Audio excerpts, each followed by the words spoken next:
Welcome back to Close Up. A very interesting debate is underway at the State House. Republicans want to do something about local property taxes. Their answer is a newly proposed amendment to put local tax caps on the ballot for municipalities every 2 years in November outside the usual town meeting or city budget process. The idea is to have the issue decided in higher turnout elections when more voters can have a say. But there's vocal opposition, particularly from those who serve on the local level.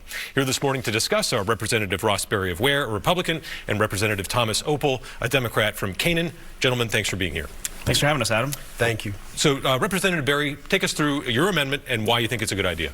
We actually just did a great job of describing it. So we want to give the voters an actual choice, right? So right now we have a huge problem where we've got these property taxes that are determined at the local level in these local elections where turnout is often around 15%.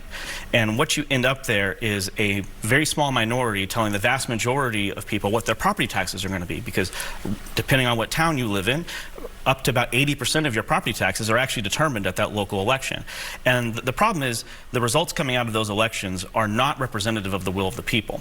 So what we want to do and what we're proposing is we're going to ask every 2 years on the November ballot, when turnout is 60 to 80%, so magnitudes of order higher, hey, do you want your town school district to live under a property tax cap, which is, just so we're all on the same page, the current tax rate or tax threshold plus inflation and any new growth, right? So if there's price increases, if there's insurance costs go up, the cost of road salt goes up, you know, these things are all factored into inflation, and it will naturally account for that. But what we're not going to see, if it's in effect, is these kind of gross, rapid increases that are really starting to tax people out of their homes. And it's a 3/5 threshold to try and pass it. But Representative Opel, why is this not a good idea in your opinion? Well, I think it's simple, Adam.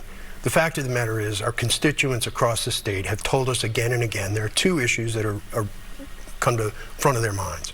The first is their support for public education.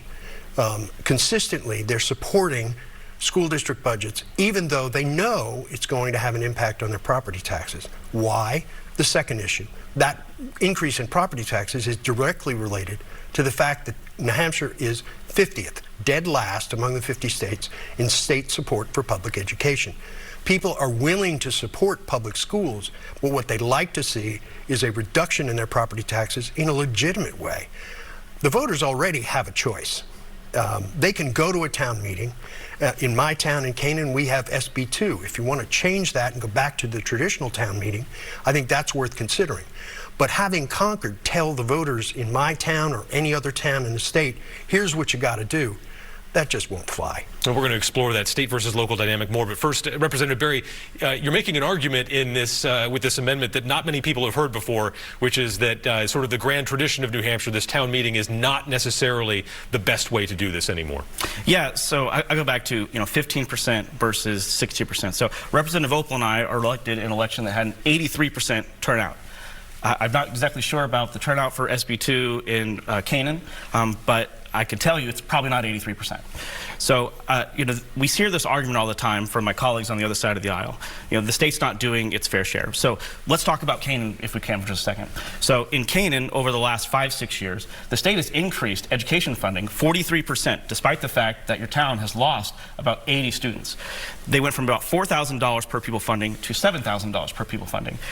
In terms of gross increase from the state for Canaan, it was a 17% gross dollar increase over that same time period, despite the fact that you lost 18% of the students.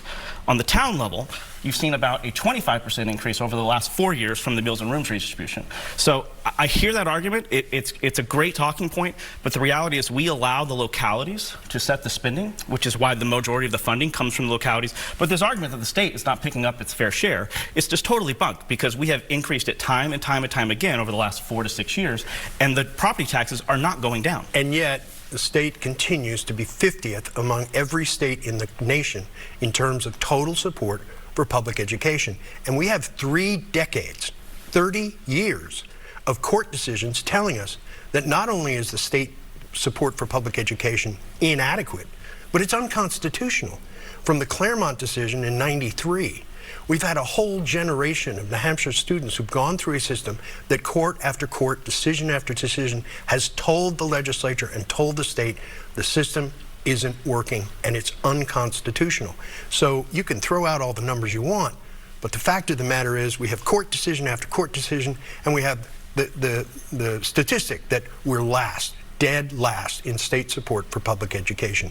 We're, among the top 10 in total support, and that's because people are willing to support public education. They understand how important it is. And the fact of the matter is, Representative Berry is right. The whole state is losing population.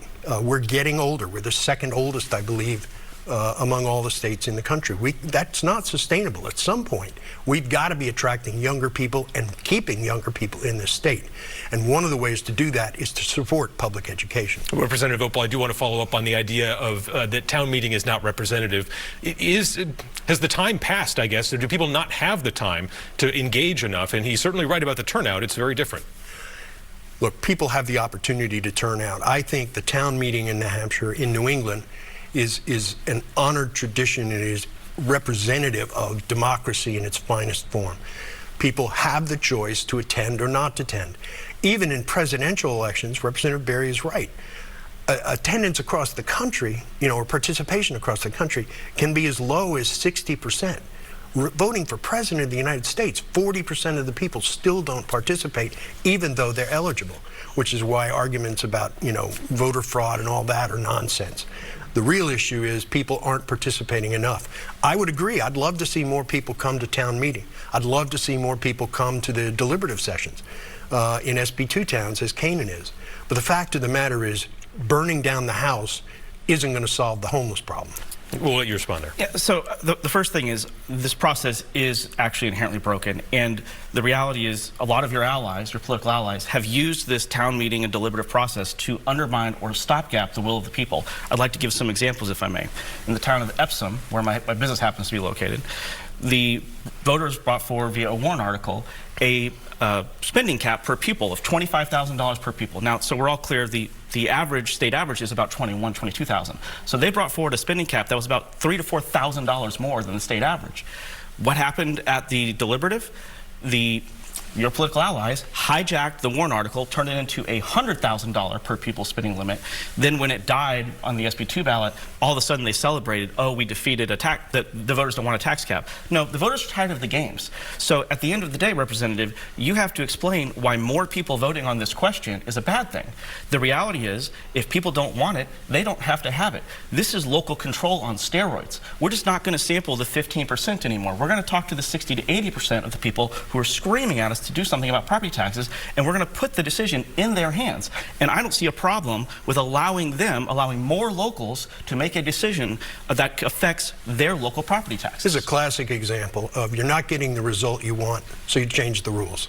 The fact of the matter is we can all point to anecdotal evidence in this town or this town. Croydon is a perfect example, where a few years ago a small group of people attempted to cut the budget, school budget significantly.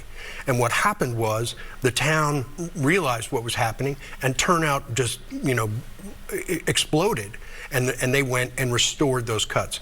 There are example after example, but the fact of the matter is the town meeting, I would love to see more participation, but the town meeting, I think, to destroy that is Concord telling my town, other towns, we know better. And I think that's wrong. We know the people of New Hampshire support public education. We know we have court decisions that say our system of funding it is wrong and unconstitutional. And we know that property taxes are a real burden. And instead of arbitrary ideas like a cap, which the House just defeated, and so Representative Berry said, well, let's come up with a different way to impose the same thing.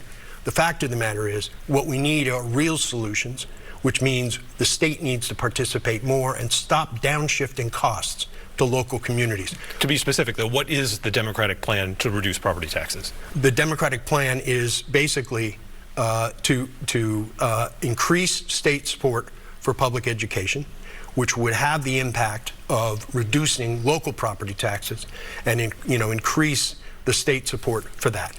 We want to go after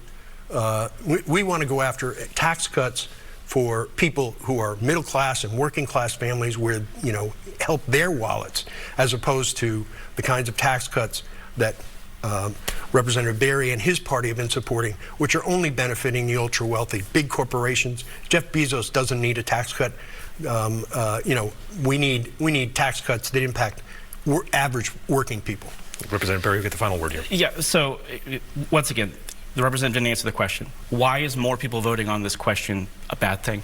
He talks about Concord imposing its will. The only people that can impose this tax cap are your voters. So if your voters don't want it, your voters won't have it.